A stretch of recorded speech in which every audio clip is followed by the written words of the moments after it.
السلام علیکم دوستوں، ایک سچی اٹل حقیقت حضرت عمرو بن عاص سے روایت ہے کہ رسول اللہ صلی اللہ علیہ وسلم نے ایک دن خطبہ دیا اور اپنے اس خطبے میں ارشاد فرمایا کہ سن لو اور یاد رکھو کہ دنیا ایک عارضی اور وقتی سودا ہے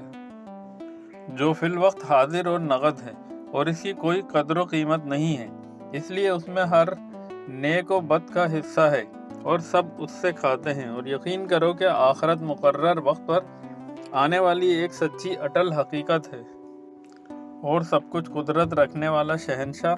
اسی میں لوگوں کے اعمال کے مطابق جزا اور سزا کا فیصلہ کرے گا۔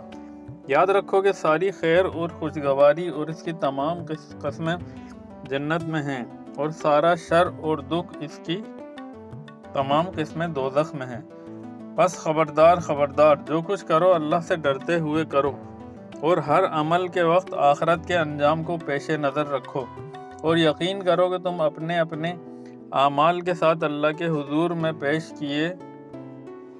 جاؤ گے۔ بس جس شخص نے ذرہ برابر کوئی نیکی کی ہوگی وہ اس کو بھی دیکھ لے گا، اور جس نے ذرہ برابر کوئی برائی کی ہوگی وہ اس کو بھی پا لے گا۔ دوستوں، ویڈیو پسند آئی ہو تو لائک، شیئر اور سبسکرائب ضرور کیجیے گا۔ جزاک اللہ۔